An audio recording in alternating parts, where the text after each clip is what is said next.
Hello, welcome to CXOTalk. I'm Michael Krigsman, and this is episode number 43. As always, I am joined with my very friendly, and you notice I'm not saying anything sarcastic or snide today, the very friendly, and believe me, it is hard, Vala Offshore. Vala Offshore! Michael, great seeing you. How are you? Yeah, I'm doing great. Good. And Vala, we have a very interesting guest today. We have an amazing guest today. An amazing guest? Yes, please. Who is Mike Kail, who is the Chief Information Officer at Netflix. Hey, Mike, how are you? Hey, great, guys. Happy to be part of this. Yeah, thank you so much. Before we begin, Vala and everybody, on April 22nd, we're going to do a live CXO talk in New York City, and in conjunction with CIO magazine. And we would love to have an interesting chief marketing officer or chief digital officer join us on stage. So we have a group of CIOs, and so of course we want a CDO. And yeah, CDO or a CMO. Or a CDO or a CMO.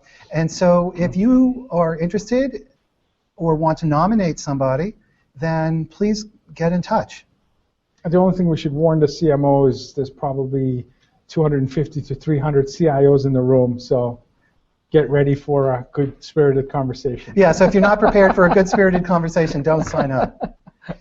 But Mike, let's jump in and tell us about Netflix. I think everybody knows who Netflix is, but tell us about Netflix and then briefly about your background.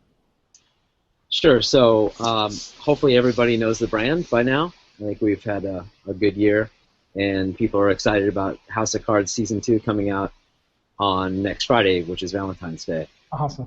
So, my role here is I'm responsible for all of internal IT.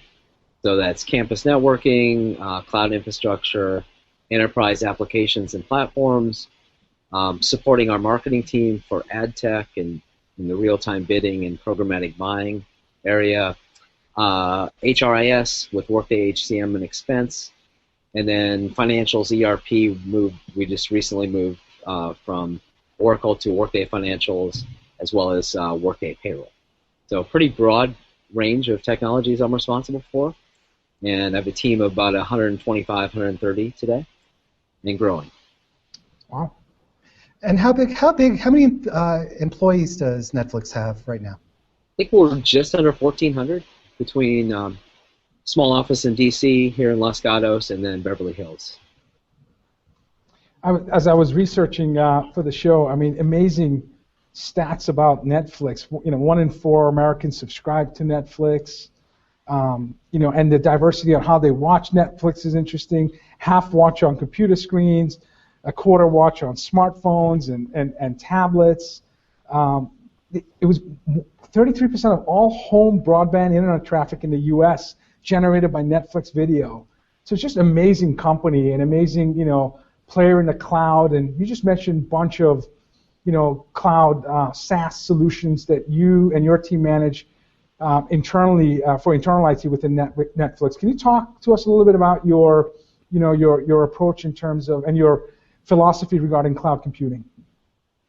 Sure. So I think Nick Carr first wrote about it in 2004 with the big switch, and how it's really becoming commoditization, and it's much like electricity. So you want electricity, you don't build your own power plant. So you want to have computing and storage resources. You shouldn't build out a bunch of data centers if that doesn't make sense, if that's not your core business. And ours is providing great entertainment. So fueling the new family dinner of a family of 4 watching content on their iPads is what we need to focus on. So then how do I apply that to enterprise IT? So I don't want my teams focused on procuring hardware and network infrastructure and storage systems when it's readily available in either SaaS or public cloud. So then I can provide great service much more agilely, instead of the long cycles of procurement, racking, stacking, configuring. I can just configure and move. So your philosophy really is very intensely focused on cloud wherever possible. Absolutely. So it's either use best-of-breed SaaS applications, or where we want to do our own, do some custom application development and deploy that on public cloud. Was that the mindset? Was that mindset already there? I mean, you've been with Netflix, what, 3+ years? Yeah, so I think the mindset has definitely been on the streaming side, but I don't think it was ever really thought about for enterprise IT. Okay. So enterprise IT has always been about, obviously we need to have laptops and tablets and physical devices on premises, but then how do I leverage other resources and look at things differently? I think that's a perspective I brought here. Did that require, retooling, training, and not only changing mindset, but the skill set of the internal IT organization? You mentioned 120 some odd resources. Can you talk to us a little bit about that transformation? Sure. So I think one great thing about Netflix is, for those familiar with our 126-page culture deck, we hire really talented people, and a lot of people say that. I mean, I really mean it. And one trait, or there's two really great traits that my employees have: intellectual curiosity, so wanting to expand their horizons, and then continuous involvement.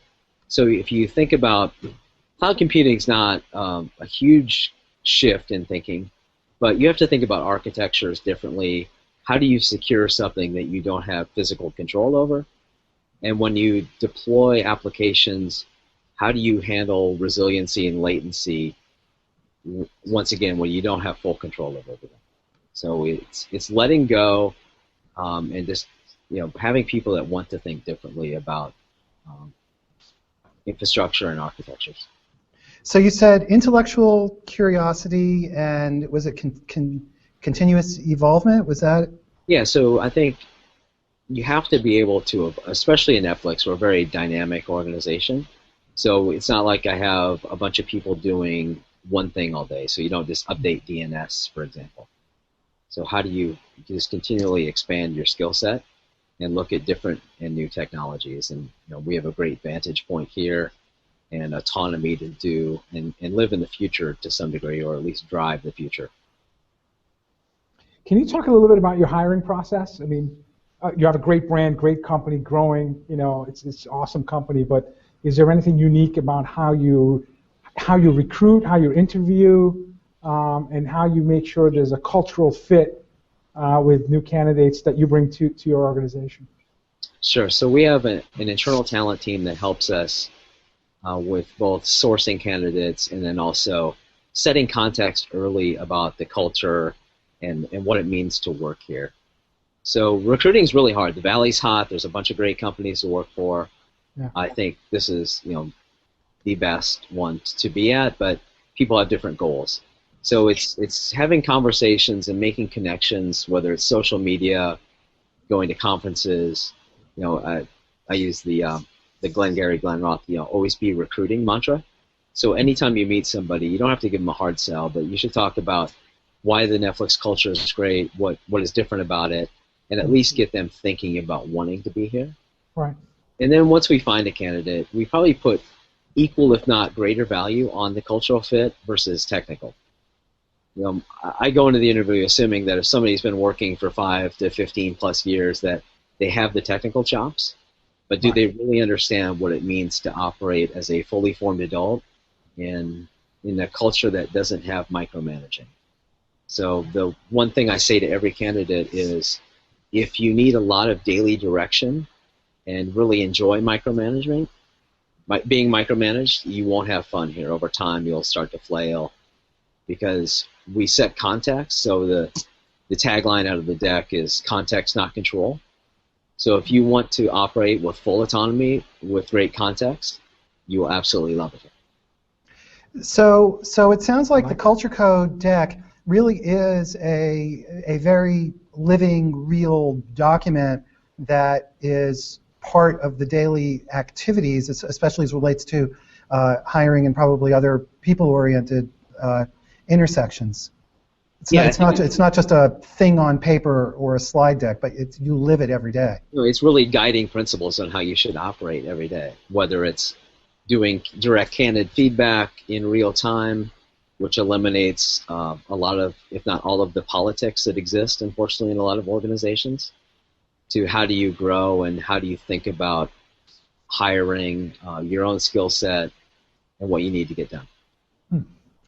So you come in 3+ years ago and you realize that internal IT needs to focus more towards multi-tenant cloud SaaS solutions, and you start, I suspect, over time migrating on-premise solutions to the cloud. What advice do you have for CIOs that are going through the same process but at the beginning? What were some of the challenges and some of the obstacles that you had to overcome? Once again, I think setting context for everybody about why we're doing this is the key to success. So a goal without any reason to have that goal is fraught for failure. So doing that early and then having a good, clear plan that is agile enough to handle the bumps in the road, that you can't just say, everybody wants to say I'm moving to the cloud, but what does that mean? I don't want to forklift existing apps and put them in cloud just to do it. So it gives you a good chance to look at all of your processes. Is this the right application? Is this the right technology? And take a fresh look at a bunch of different areas that people may not even think about, such as your financial system. So just because you've used the same system for 15 to 20 years, things have changed. It might not be as efficient as it once was. Sure. So really looking at improving business efficiency is something you can do in conjunction with moving to cloud. So, I'm really stuck on this idea of the culture code and the impact on IT. And the reason is, when I think of many of the IT folks that I know, not all of them, but many, and I think of the CIOs, and I think of how they're trained in their education and the career path, it does not always lead to flexibility, but rather leads towards control rather than openness. And now you're advocating really almost the opposite. Isn't there a conflict there? I don't see the conflict, but then I have not followed a traditional path into this role. So my background is a computer science degree from Iowa State a long time ago, and then things like DevOps and big data and cloud before they were cool buzzwords. So I was super early, unfortunately, on a lot of it, and I wish I would have coined some of the terms. But I think, once again, people need to take a fresh look. Like, following what other people do doesn't interest me. I think IT's charter should be, and it is here, to improve business efficiency and move the business forward, versus trying to quote unquote protect your employees or prohibit them from doing X. And I'm not sure why that was ever a valid thought process. Wow. Can you talk to us a little bit about the growing demands of your stakeholders, within Netflix? How has some consumer technology trends of mobile and social cloud apps changed the demand on internal IT at Netflix? So I think if you start at the network layer, people expect the same experience whether they're here at the office, whether they're at home, whether they're at a coffee shop or airport. So us moving to what's known as the Zero Trust Network this year will be the start of that. And then supporting a bunch of different applications that allow people to get their job done. And people love to talk, in conjunction with cloud, they love to talk about mobile. Everything is mobile these days. I personally don't have an office here. I have a tablet and a MacBook and a Chromebook, and I carry that around, and I can operate wherever. So then we also have a bunch of devices here, obviously, since the Netflix app runs on them. So the acronym that I blogged about a while ago was, it really, instead of BYOD, it really should be UAD, which is use any device. Mm-hmm. Use the best device to get the job done, and we should support it. And figure out how to do so in a secure manner and make sure that you have great access to applications and data. So when you're designing your systems, is that something that's foremost in your mind? Do you try to explicitly set things up so that people can work off their devices as opposed to being in an office or a laptop? Yeah, so we try to remove a bunch of friction wherever possible. So with respect to SaaS applications, we use one login to tie everything together via a single sign-on portal, especially for the applications that support the SAML 2 spec. for security. So that way we have one place that people don't have to have a different password for every application they use. And that helps with onboarding and offboarding employees, as well as the mobile experience. So you can access the application from your tablet, phone, laptop, and once again have the same secure login experience. I mean, is this the greatest opportunity for IT to serve the business, ensure optimal user experience, wherever you are? I mean, you said UAD, use any device, but any device, any location, wherever you are, all the mission-critical business applications with you everywhere. Is that the best way to serve the business? Yeah, and I think there's never been a better time for IT to fix its reputation in the industry. Wow. Like, pivot out of being the blockers to the enablers, and show that you can deploy this great technology that's accessible anywhere in a very agile manner. Leverage cloud computing, leverage SaaS, leverage mobility, and then the final tenet of that is provide analytics to the teams that need it. So understand those analytics before they ask for them. So being proactive instead of reactive is another good time. So I totally get that. It's so intuitive. I mean, it's common sense, although sometimes common sense is not so common. But so why are CIOs under such scrutiny? I mean, read a Gartner newsroom press release yesterday or the day before that 25% of large global organizations will have a CDO appointed by next year, and a lot of that is either promoting the CIO or replacing the CIO or having somebody else co-own the tech budget. And then CMOs have a lot of strategic play in terms of tech spend. So if this is the right time, the best time for IT to fix his reputation, why are we hearing so much about technology thought leadership shifting away from IT?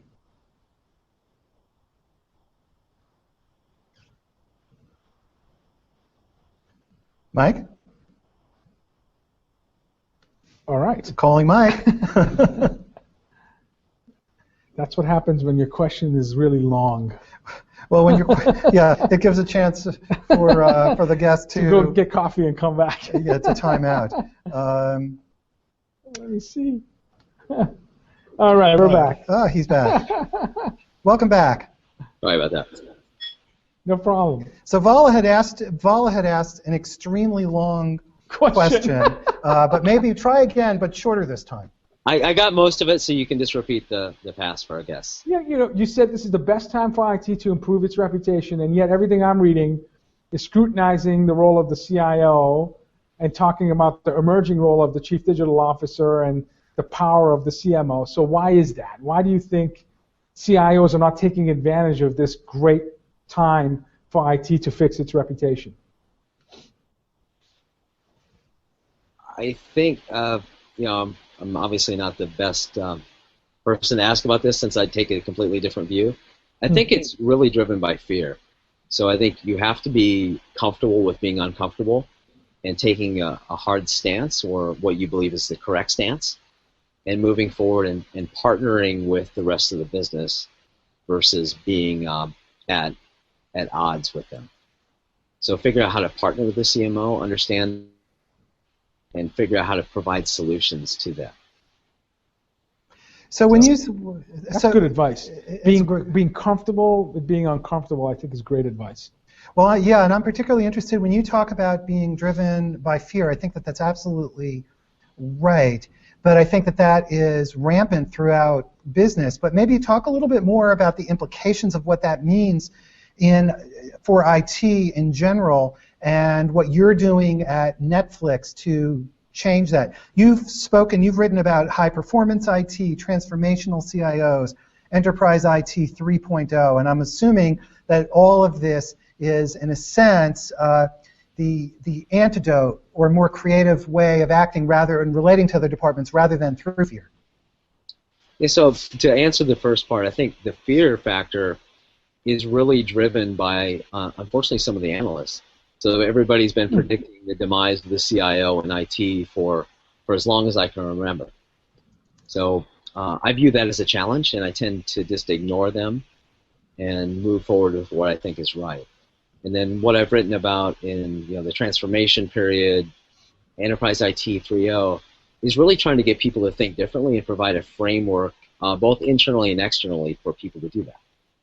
So lay out what I think is the right path, which may or may not be correct, which I hope it is, but at least I'm going to try to pioneer the way to get IT to a better reputation, both internally and externally, and along the way hopefully help some other CIOs and IT leaders. I mean, what are some of the challenges that you face when you're trying to introduce new innovation, when other stakeholders view traditional IT as just someone guardian of the infrastructure? How do you go about introducing change and innovation within Netflix? I think you have to understand the switching costs and the variable switching costs of technology with your employee base, and then addressing that head on. So we switched from Exchange on-premises to Google Apps last year. Right. And I wrote a long Google Doc memo outlining why I thought that was directionally correct, how to think about the switch, what applications to use as people wanted to move out of Outlook and not just into the Chrome browser. So setting deep context there, and then providing great support and understanding, working with different people and piloting it, and really explaining why you're deploying the technology. I think a lot of times, unfortunately, IT departments try to deploy new technology without ever communicating to the end user why they're doing it. So then people get frustrated because they don't understand it, they don't understand why, and I think that was probably one of the root causes of shadow IT. Then employees decide that they'll go find their own app that they understand and that helps them do their job. So, once again, it's IT understanding the needs of the business, both in near time and then trying to predict out what the needs of the marketing team will be 6 to 12 months from now. But how do you, so what's your view on shadow IT? If people inside the company are selecting their own apps, do you care, do you mind? What do you think about that inside Netflix? I only care from the fact that I'm disappointed that we should be providing it instead of somebody finding it. So people should use the app to get the job done, and if there's a big need for it, IT should deploy it and provide it in our portal versus blocking it. So, but you must be tempted at sometimes, even as lightened a CIO as you, must be tempted at sometimes to look at these departments and say, why the hell are they doing that? We supply this. Honestly, never, because that is a completely wrong philosophy to be successful. If you want to be at odds with that department and then have a coup, that's a great approach. So you don't believe in this is interesting. So let me play devil's advocate for a moment then. So historically, the CIO role has been about control. I'm the protector. The CIO, am the protector of corporate assets and security and everything else and efficiency and saving money, and therefore you guys are going to do what I tell you to do. Michael, you're fired. What's that? Michael, you're fired. Oh my God. No, I think that's exactly you why. Didn't read the culture book. Yeah, so I didn't read the culture book there. No, who is it? I think I just read an HBR blog. Control is for beginners. I think most strategic CI we've had. So here's the common theme. Whether it was Kim Stevenson or Kristen, I forgot, Russell, and other CIOs who've been on the show, they talk about they want to learn from shadow IT because, again, as Michael said, shadow IT is an opportunity for them to understand how they can improve the service they bring to them. So Kim Stevenson is the CIO of Intel. Kristen Russell is the CIO for the state of Colorado. And interestingly enough, their views mirror yours pretty exactly, that shadow IT is an opportunity to understand what the user community actually needs, and then to figure out where IT can support them better. And it seems that's exactly what you're saying. Right. Yeah, precisely. We have a question from Dunn and Bradstreet on Twitter for you, and the question is, what role does IT play in empowering employees via social media? So we have a social team internally, and one of the roles of my information security team is to make sure that we keep their social media accounts secure, as well as like our Facebook pages from being phished or spammed. So I think providing some level of security and monitoring is a good approach for IT. Right. And of course, you're one of the most active, most social CIOs on Twitter. Have you set the tone for the rest of the IT organization, and do employees look at your activity on Twitter and they're inspired to participate in social media as well? Yeah, I think one of my directors said to me yesterday that her 2014 personal goal is to tweet more. Me too. Me too. But I think Twitter is a good outlet. It's a good way to both share and ingest information, as well as I use it for a recruiting tool. Oh, so you recruit through social media? Yeah, I think if I publish our roadmap deck and get people excited about what we're doing here, all right, which then attracts people that have intellectual curiosity, sure, and it's a virtuous cycle. Sure. Are they internal enterprise social collaboration tools that you use within Netflix? There are not. So I've yet to understand the benefit of such a tool. Okay. That's interesting. Email is the lowest common denominator, and everything reverts back to email. So, and no plans to change. You're just not seeing the value of these standalone collaboration tools. We're very much in-person culture, so I think a lot of collaboration happens in person in real time. Okay. Interesting. Going back to the cloud for a moment, can you tell us a little bit more about the cloud apps that you're using, and what did you migrate from? There's so many companies who are taking on these migrations or considering it, so it'd be really interesting to hear more about your experience. Sure. So I think I mentioned we moved from Exchange to Google Apps, so both mail and we use Google Docs pretty heavily as collaboration. Okay. So I can't imagine going back to a world where we mail a Word document around, much like the old token ring network, so you never know who actually has the token or the master copy. So being able to work, with 20 to 100 people on a doc is amazing. So that was a great move, and it got us out of the running Exchange on premises and hardware there. We most recently, like I said, moved from Oracle Financials to Workday Financials, which freed up a bunch of hardware, and now we can apply new techniques to accounting and make some efficiency gains there. The other ones we use Box for some cloud storage and collaboration, both internally and externally, so as we exchange digital assets. And then there's a few custom applications we're doing. So legal contract management and revision control with full contextual search. We're working on a creative asset management tool for our creative marketing team. So managing rights of assets and tracking that and knowing when music rights expire is something that I think is a great tool that will help them, especially at a global scale, be much more efficient. Sure. Can you talk a little bit more about how you support different lines of business, and whether it's additional examples like you just mentioned for marketing, or or sales or services or other functions? Sure. So a year ago, I was asked to figure out this real-time bidding technology that's been fairly up and coming, and programmatic buying of online display ads.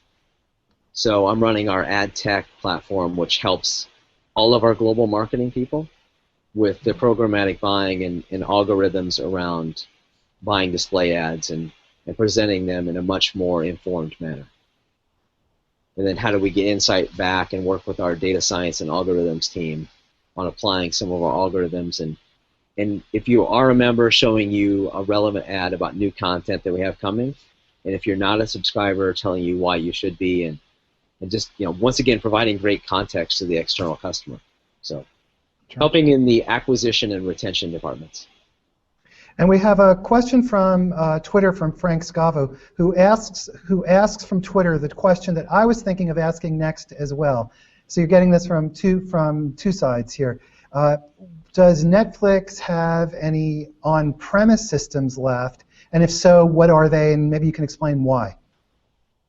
Sure. So I think the goal for this year, for those who haven't seen the deck, is move 100% of corporate IT to public cloud. So the main stuff we have to move is we want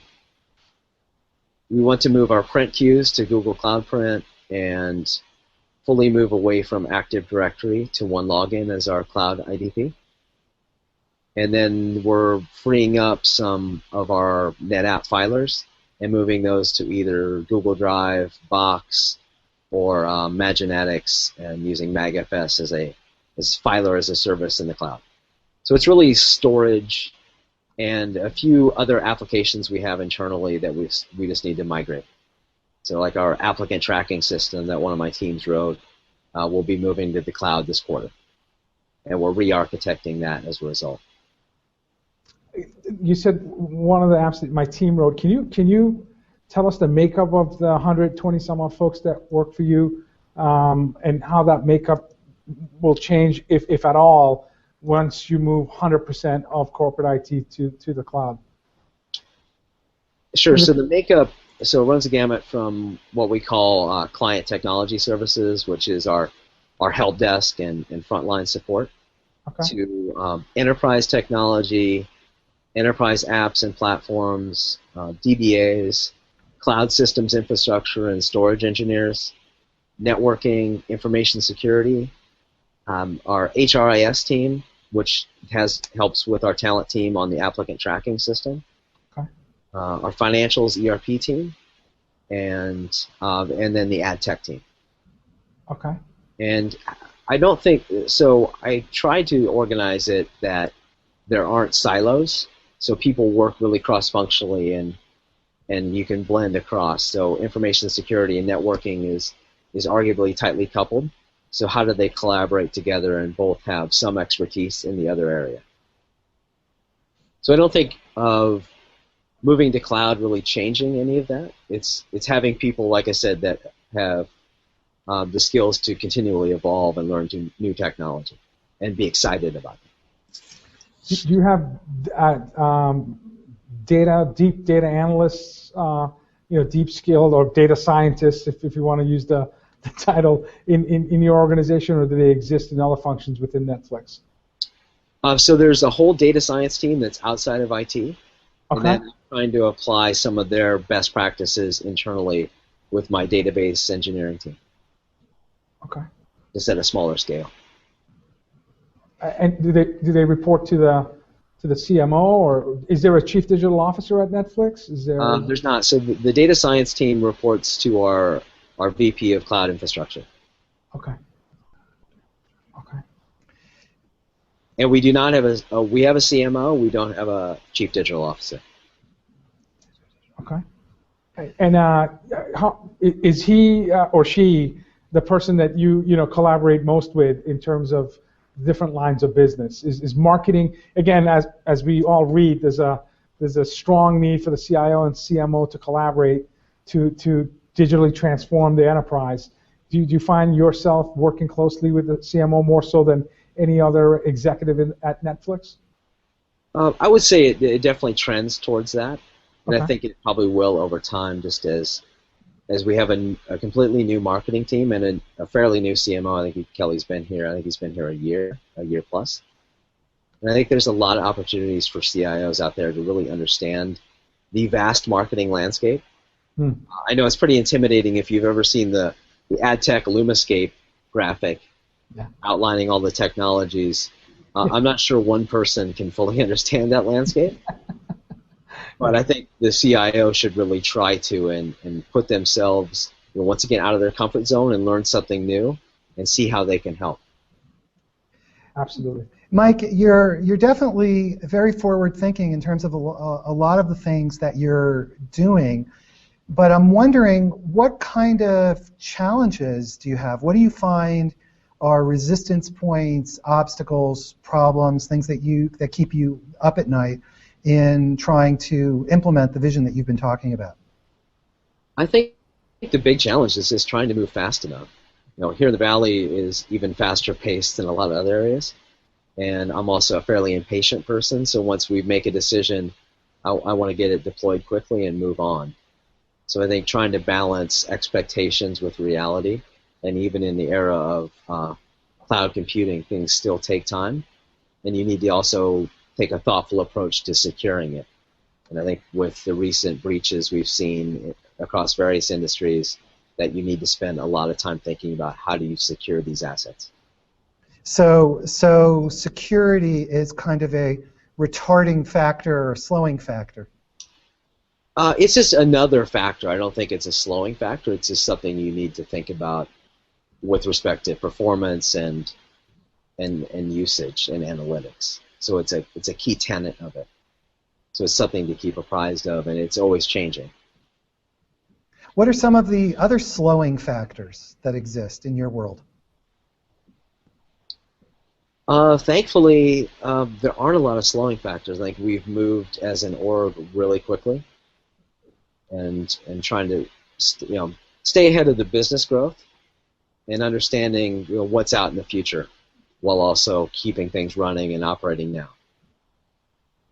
So what's next? I mean, any device, anywhere, anytime, move the entire, IT corp to a cloud infrastructure by end of the year. When you think of and you look forward to, what the 2015 or 16 goals, do you have a sense of what disruptive technology or mass adoption will shape Netflix a year or two from now?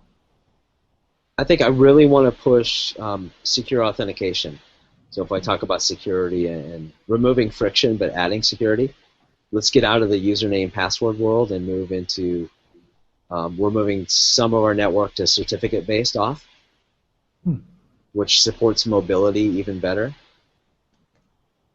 So you have a device certificate and a user certificate because you have multiple devices. And then if you lose your device or change it, we just revoke that cert, but we don't have to touch your user certificate. And then we also can do some analytics around anomaly detection and correlation. So as people become more mobile, we expect them to log in from different places, but we also want to keep somewhat tabs of that. How much of your time and resources are focused on security issues? I mean, I'm thinking of the Target break-in and the impact. I mean, you've got so many millions of subscribers. If security breaks down, it's obviously a nightmare. So how much of your effort as a company is focused on security? I think it's just always in the background of your thought process. I don't think we're paranoid, and luckily we don't have point-of-sale systems like Target or Neiman to worry about. But it's how do you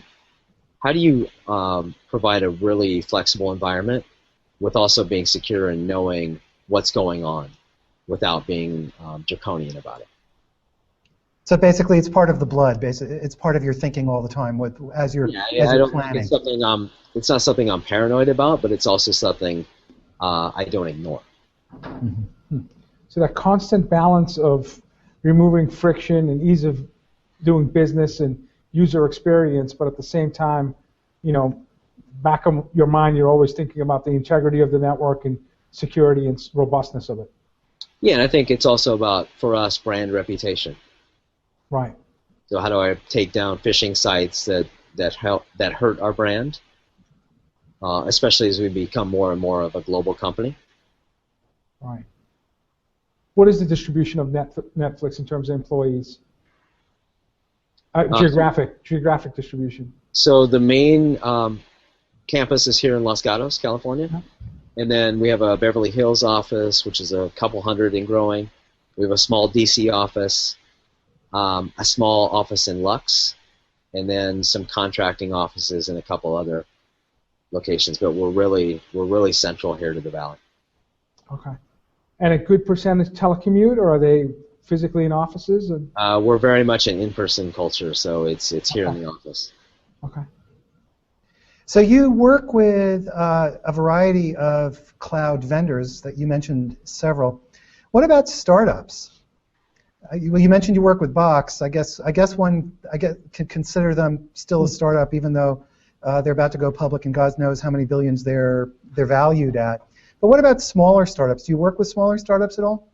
Absolutely. So we get to see a lot of early technology here, and I think a bunch of the stuff we're working on really needs a new way of thinking. So that's why it's fun to talk to the startups instead of the incumbents, because they take a fresh approach to architecture. Mm-hmm. So if you talk about how do you secure a cloud environment, you can't deploy a firewall appliance, for example. There is no perimeter, there is no ingress, egress. So you have to take a completely different approach. So yeah, we definitely have a fairly huge appetite for working with startups. And much like interviewing an employee, I interview startups based on A, technology, and then B, is it a team that we can really partner with? So getting out of the vendor relationship and really moving into the partner world. What do you look for? I mean, can you tell us what are the signs you're looking for that makes you validate that this could be a startup that could have a long-term, meaningful relationship with Netflix? So I think a couple key attributes are focus. So are they trying to solve a very key problem and are they focused on it? Or are they going to bring in 20 people and they just want to land Netflix because we're a really great brand to land and have your logo? So do they understand the needs of the business, and will they spend the time here really, really doing that? What advice do you have for established companies that are trying to, pitch their solution to you? Is it any different than the startup, or? No, I think for both, it's do your due diligence on both the company and then me. I think we're fairly public about the fact we don't have data centers. So coming in and trying to sell me data center technology is not a good approach. Right. Understand your customer and don't take the shotgun approach to trying to get in here. So if a vendor comes to you and opens up the interview with or pitch with, Mike, tell us about your pain points. when you've written all these blogs and you're out there, that's probably not a good thing to do. That's not a good strategy in general. That's another common thing that we've heard from CIOs is don't walk in there and ask me questions when especially if I'm a social CIO and I've blogged and do your homework. So hopefully vendors and startup folks that are watching the show, this is definitely a reoccurring theme. Do your homework, and maybe it goes back to your context statement. Have an understanding of what your customers' needs are before that first meeting. And don't try to trick us into taking a meeting either. That's not a good approach. I could go into all the sales techniques for. Oh, do it. Tell us a few of them. Tell us the worst one, like the total obvious, awful attempt to get a meeting. Calling my admin and saying that you just were talking to me and got disconnected and you put me through. That's an interesting one. The replying to an email like I was actually involved in the thread earlier and forging the subject line is another fun approach. Yeah. And then just sending me a meeting invite, hoping that I'll just accept it blindly. Those are all incredibly common. I have experienced all three, and a couple fairly regularly. So they must work somehow, but I don't know. I don't know how. It's like all those spam emails. You wonder who responds to these things, but obviously some people do. Well, we're just about out of time, unfortunately. It's been really interesting hearing about your approach to IT, which because you didn't come out of IT, you kind of figured it out in a sense as you went in a common sense way based on the guiding principles in the culture code document. That's what it sounds like to me. Yeah, do what you think is right, take ownership for it, execute, and then if you do feel like it's failing or not the right approach, change course fairly rapidly. Don't try to force it. That's great advice. So be really self-aware and business aware. So that's the summary of everything, I suppose. Yeah, I think that's a very good summary. It's a good guiding principle to operate by. Fantastic. Yeah, I appreciate that. Well, it's obviously it's working really well for you at Netflix, which is growing so incredibly rapidly, which obviously puts tremendous strain on IT, just like every other part of the company. So I don't view it as strain. I view it as opportunity. Okay. Yeah, I like that. I like that. Well, pragmatic optimism and a can-do attitude. Pragmatic optimism and a can-do attitude. Well, on that note, it is time to take this show to a close, and it has been great, Vala, seeing you as always. Thank you, sir. Thank you. And we've been talking with Mike Kail, sorry about that, Mike, my apologies for mispronouncing your name, with Mike Kail, who is the CIO of Netflix. Mike, thank you very much for joining us today. Thank you, guys. It's been a pleasure. Thanks, Mike, and thanks for your active Twitter stream and all your words of wisdom. Really appreciate it. You're welcome. And on April 22nd, Val and I are going to be doing a CXOTalk live event with CIO Magazine in New York City, and we're looking for a really interesting CMO and/or CDO, Chief Digital Officer, to join us on stage. So if you want to nominate somebody who's really good, please let us know. And with that, we'll say goodbye, and thank everybody for watching, and we'll see you next week. Bye-bye.